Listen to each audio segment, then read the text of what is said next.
Yesterday, there was a proposed trade by ClutchPoints that on the surface makes absolutely no sense. But when you dig a little bit deeper, there's some method to the madness. We're going to talk about whether the Celtics should make that trade, consider that trade, or steer clear of that trade right now.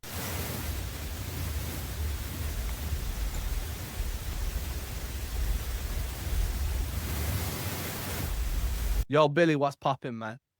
What's going on, everybody? Nice to see you. So it's been a minute. ClutchPoints, I'm going to get straight in. So there was a trade proposal yesterday from ClutchPoints, Brett Siegel over at ClutchPoints, their resident NBA insider. And the idea of the trade is to get Ja Morant out of Memphis. The Celtics are just there as a facilitator in the deal, just to make the money work and start making some pieces move here, there, and everywhere. So I'm going to put the trade idea up on screen. Again, credit to ClutchPoints. I'll put the link to the article in the description of this show, along with the link to the Celtics Chronicle newsletter. But just to get the ball rolling, the Grizzlies would receive Anthony Simons, Malik Monk, Jordan Walsh, multiple picks. Boston would get DeMar DeRozan, Devin Carter, and a second-round pick. And the Kings get Ja Morant and Baylor Scheinman. So realistically, the Kings are getting the star here. The Celtics are bringing in DeMar DeRozan, who's struggled since moving to Sacramento. And the Grizzlies get somewhat of a haul, but easy enough to kind of shed a bunch of salary and just stick with the picks for a bit of a retool, rebuild. The problem I've got is, and I put this out on social media, on the surface, you do not need DeMar DeRozan. You have Jaylen Brown, who's a more athletic, more explosive, way younger kind of upgrade over DeRozan that's in that mid-range assassin type build, but with more of a free-level scoring threat. Not the same level of playmaker, but a much better defender and a much better like all-around scorer. I still think DeRozan's the better mid-range guy. I'm not taking anything away from him there, but he's old. And then if you were to bring him in, you've already got Josh Minott that's missed like a quote unquote breakout season. Jason Tatum's going to be back at some point. That's going to happen. He's not going to be on the shelf forever. And now you're bringing in a veteran that's going to need minutes. And it just, to me, it's like, this is a retooling year. You're trying to get younger. You moved on from a bunch of dudes, primarily because of the tax and primarily to save money, but also because you were trying to get younger to play at a certain style of basketball that DeMar DeRozan is not going to allow you to do. So on the surface, at the very top level, before we start peeling off layers, I am not for this deal.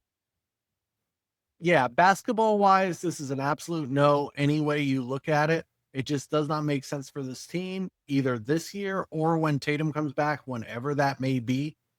There is no reason, unless you are trying to make this team, which I think is what Brad's going to pivot to, is they're going to be more sellers this trade season and all the way, maybe even going into the summer, instead of buyers. They're not going to be working to make the team better. They're going to be working to shed salary and be flexible. And this trade would do that in bunches.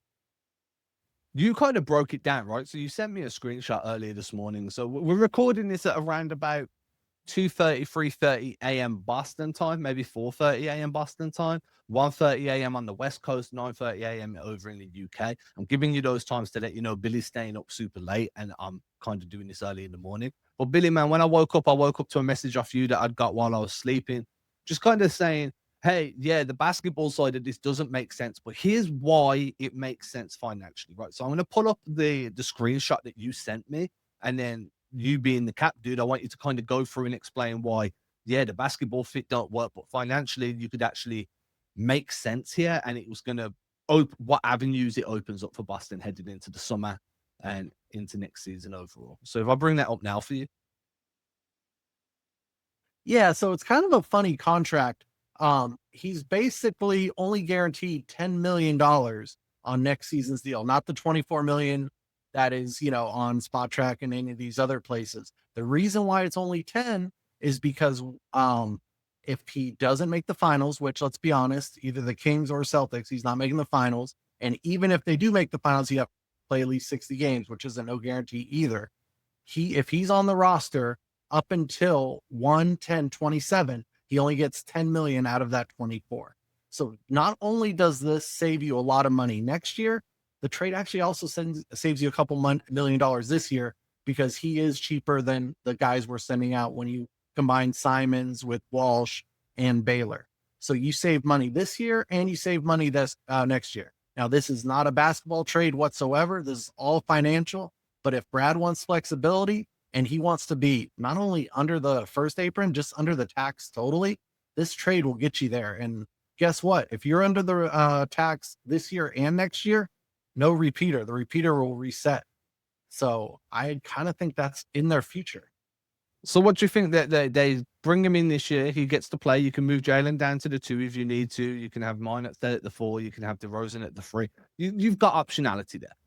And then next year they just waive him and eat the 10 million, because then it's like 10 million in dead cap for a year is a tough sell, but it's also viable.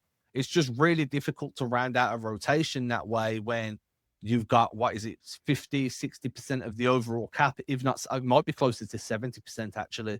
The overall cap space is tied up in just Jalen and Jason. So that 10 million being in dead money makes it so, hey, you might not be competing next year either, even with Tatum back, because we've got so much dead cap. We're going to have to lean on minimum guys more.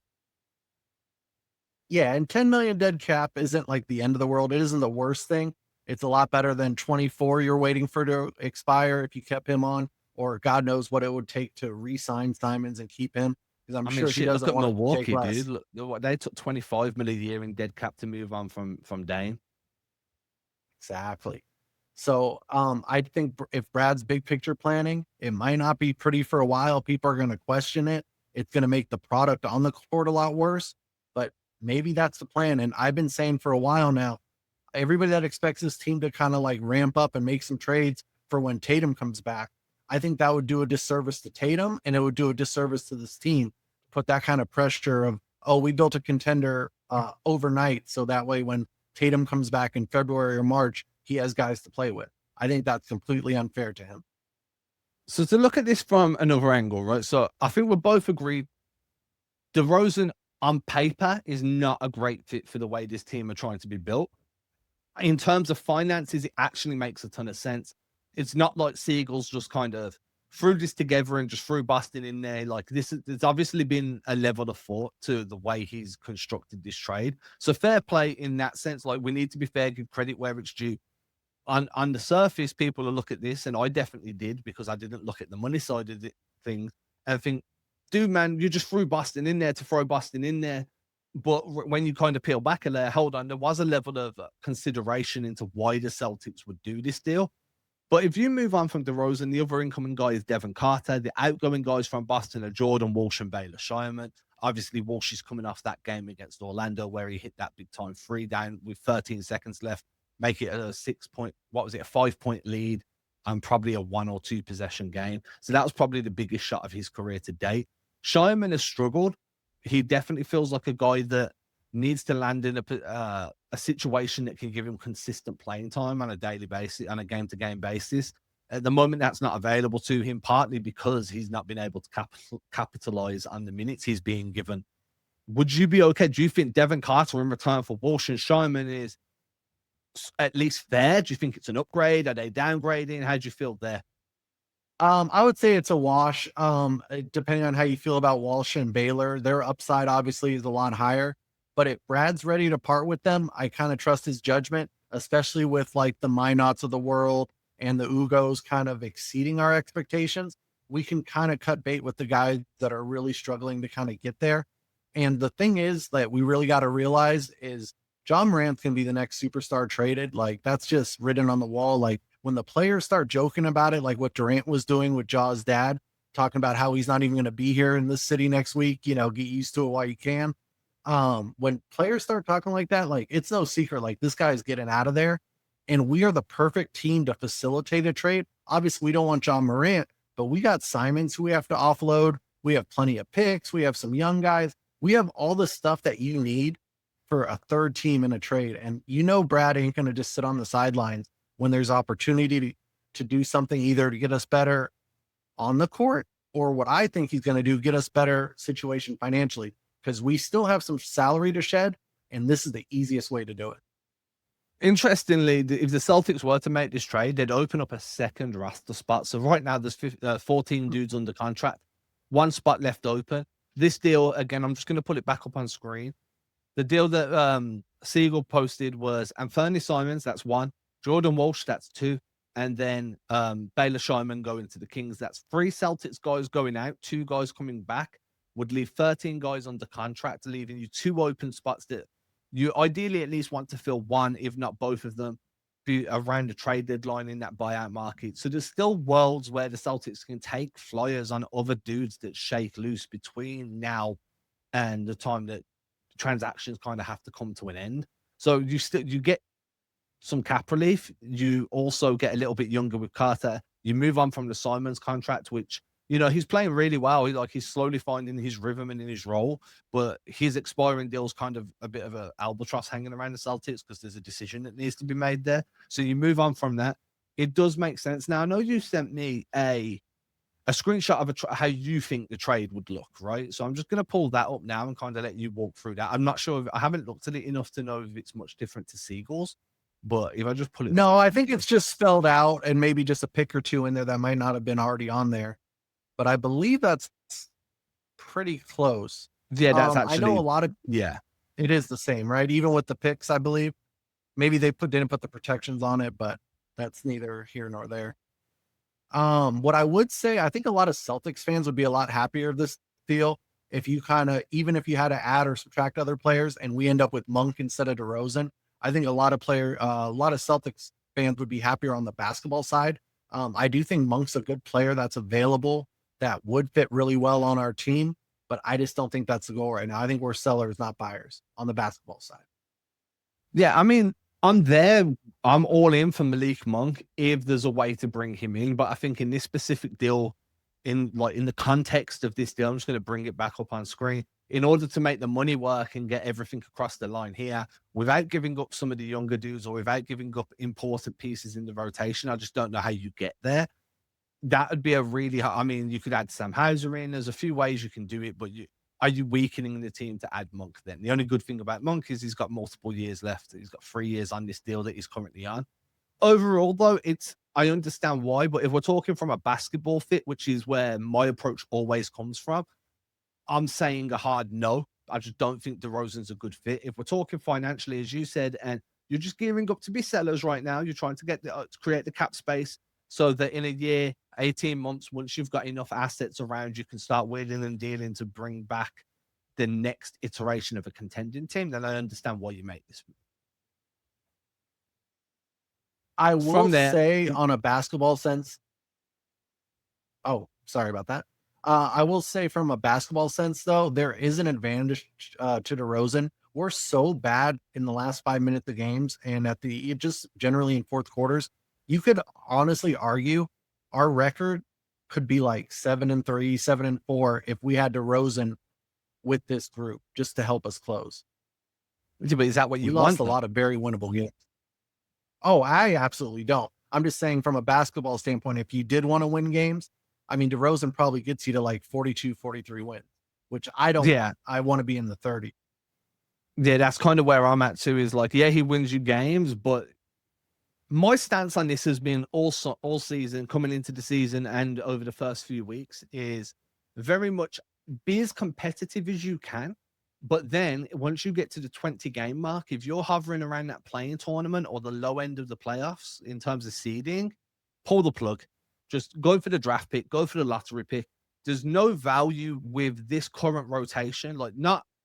There's a couple of guys that need the playoff experience, but overall, this is a playoff tested core. You don't need it.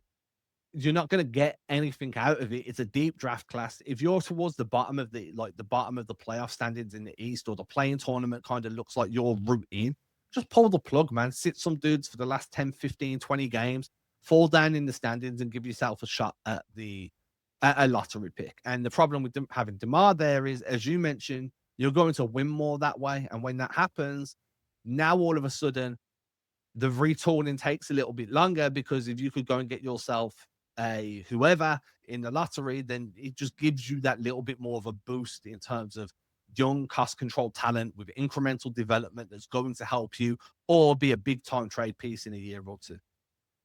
Yeah, and that's my big thing. If you look at the standings right now, we're 10th, but Orlando's like a half a game behind us. I think they won today, so they might even have gained some ground there.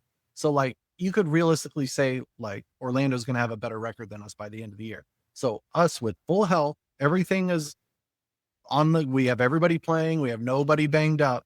We're already basically the 11 seed in the East. And who knows what's going to happen the next couple months. Somebody could, Jalen's going to miss his 20 games that he always misses.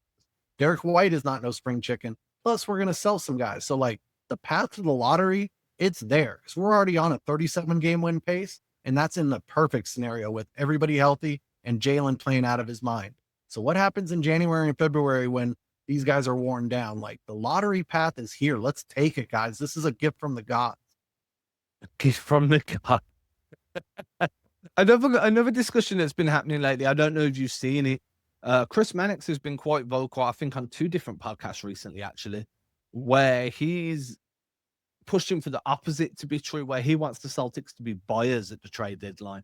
And I know that he did a show with Bobby Manning recently where he was like, yeah, I want them to be buyers and I want them to go and look at Lauri Markkanen.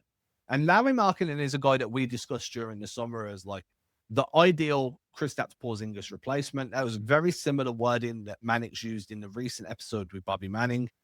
But the one issue is, and we discussed this earlier in the summer, is how much Markkanen makes. Markkanen's on a significant contract. I think it's around about 35 million a year.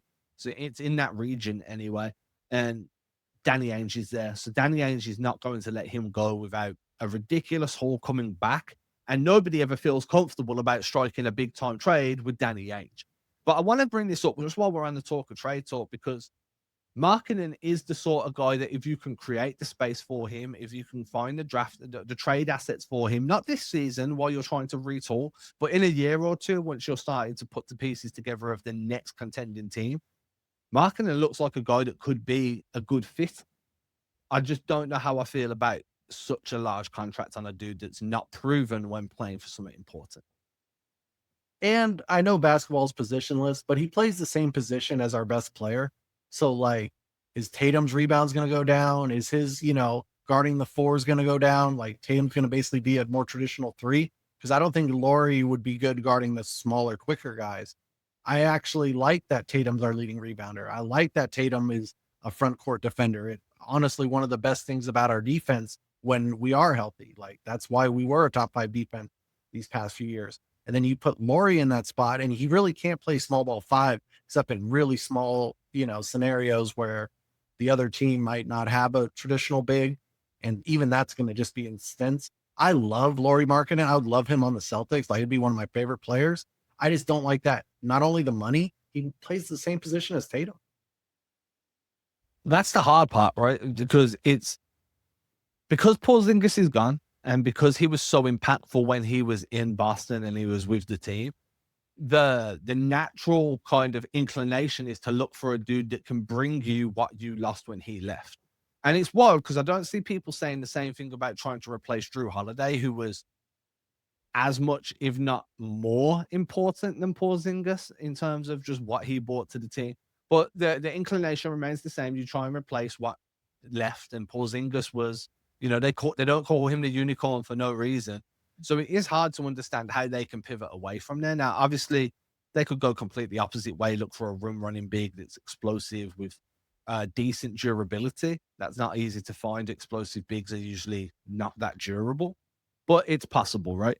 I just think that when we're talking about this retooling team and we're talking about the avenues available now versus the avenues that they're trying to give themselves opportunities to explore down the line, it's very easy to get drawn into this. Well, this player fits this mold, so must be the next guy that the Celtics target, because the way the team looks once it's ready to contend again might not be the way the team looks now, or play the style that we saw the last version of the Celtics win with. Like, things evolve, things change, which is kind of why I'm like, I get why I'm against DeRozan because of the pace of play and the way the Celtics are trying to be, but damn, if DeRozan comes, they just change the way they play. It's just, how do you develop an identity if you're so flippant with the style that you're trying to implement, So I think there needs to be a little bit of a continuity there as well. I don't know if that makes sense, but that's kind of where my brain went.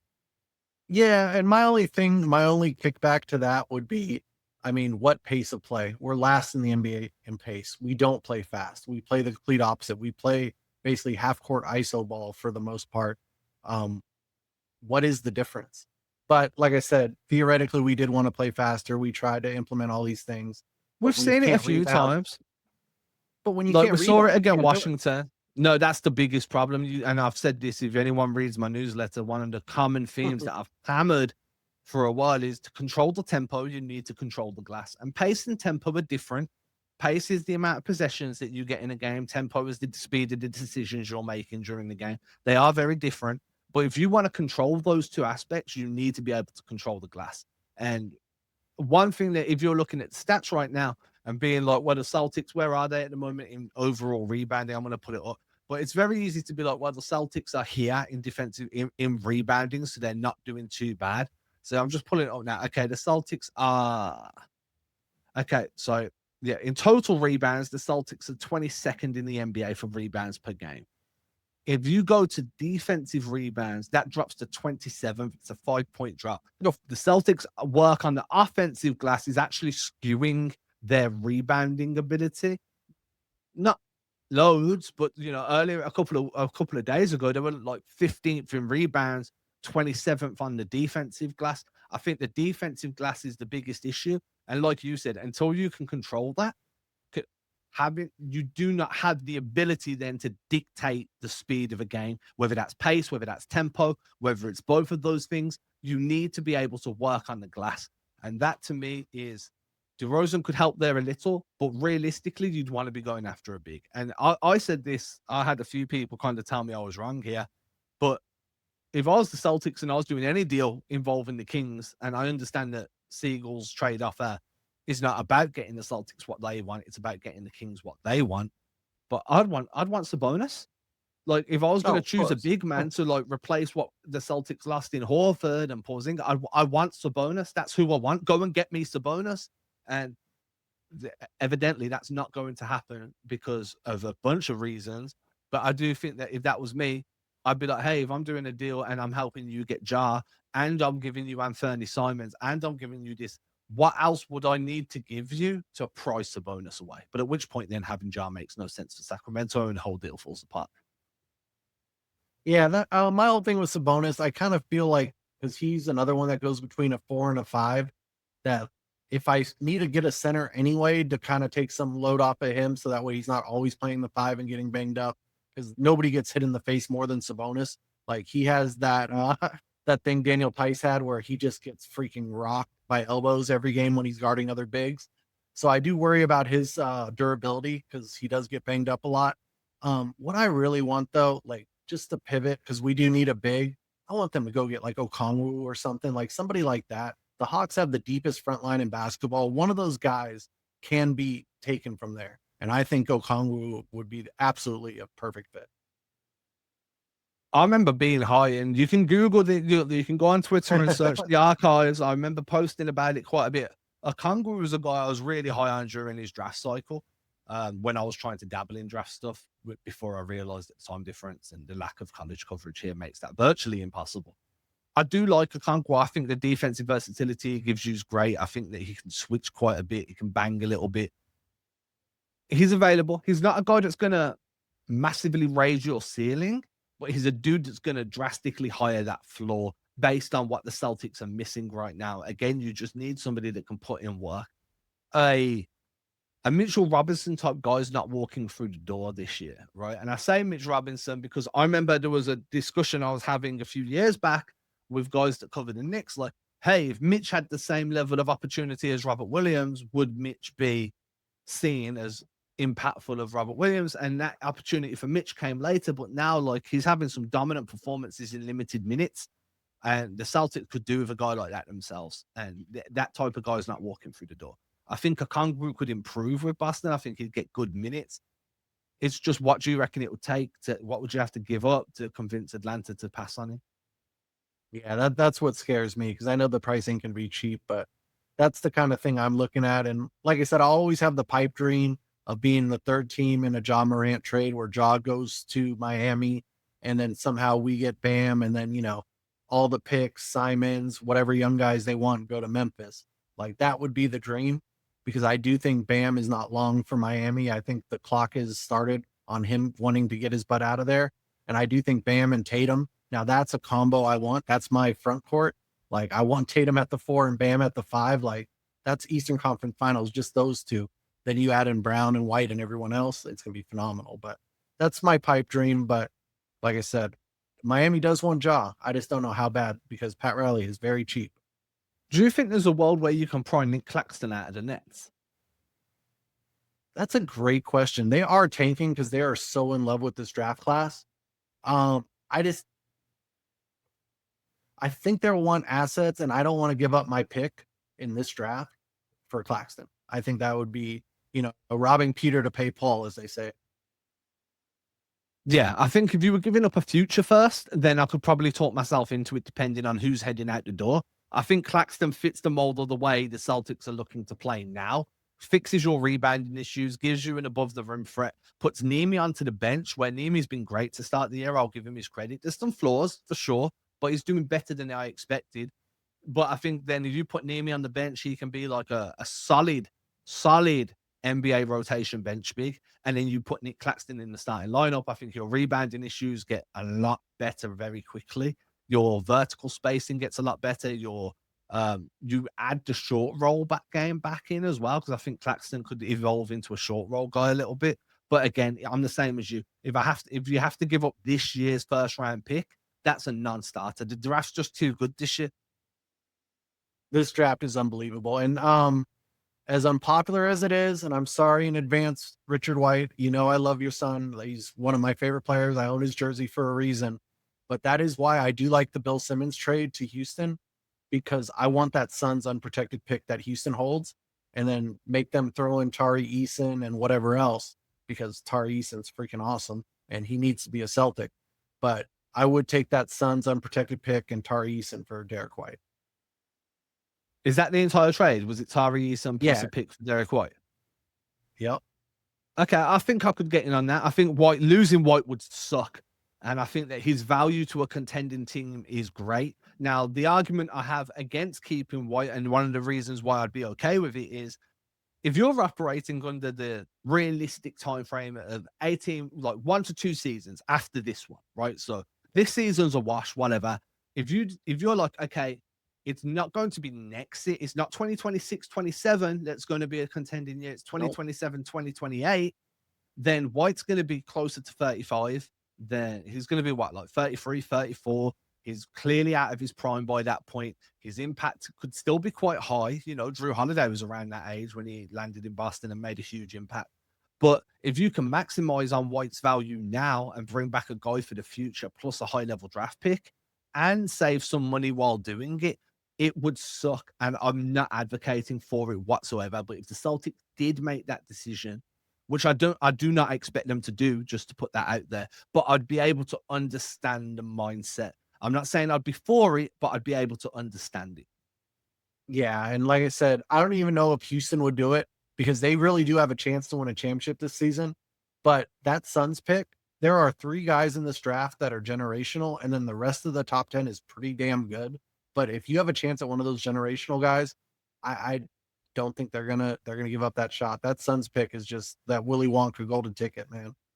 Yeah, and they could always flip it at the draft for a ridiculous haul of future picks to give themselves a little bit more runway once Kevin Durant gets older and they want to start like backloading the current roster. I mean, we're saying English now. We all took the piss out of the Warriors a few years ago for straddling two developmental timelines, because they had the vets and then they had the young guys. But now when you go over and look at the Warriors roster, those young guys are holding their own, and it very clearly is allowing Steph and Draymond and Horford and Butler. It's going to allow them to take games off throughout the year, because you can trust some of these younger guys. And look, Houston are far from that. Sengun's still young, Eason's still young, Reed Shepherd young. Like, they've got a bunch of young dudes, but sooner or later they're going to be heading into their primes. And if you can front load future draft picks now, you can start building behind them. Gives you a little bit of longevity. So I could understand why they wouldn't do that, and they'd wait until the draft to trade that pick, if they traded it at all. But if they were like, yo, we want a chip, we bought Kevin Durant here for a reason, Derek White can help us get there. While there's no current Celtic, I I'd be super happy if Derek White won a championship this year, is all I'm going to say. Yeah, it's not like we're sending him to, Sacramento or Utah. somewhere just to be in Utah basketball purgatory. Like I said, the price is high, and Tari Eason is fucking phenomenal. Like his defense, like I just imagine like Tari and Ugo coming off the bench at the same time. Like that's just gonna be some pitbull defense. Like they're gonna have people in prison. They're gonna be locked down. Joe Mazzulla's dream, baby. With that being said, if you've got any trade targets that you're interested in, I want you to hit me up in the comments section. Just let us know your proposed trades, trade ideas, who you want, who you don't want, who you'd be willing to trade, all of it. Just let us know all of it in the comments section. Make sure you're subscribing to the channel. Make sure you're subscribing over to the Celtics Chronicle newsletter, and show my boy Billy some love, man. Billy out here crushing it. Billy, man, where can people find you? Yeah, let's get on that letterbox, guys. CBO041, the new Predator movie. It's not the movie you expect, but it's fucking badass. Let's go see it. And with that, everybody, you have a great day. I'll be back again soon. Deuces.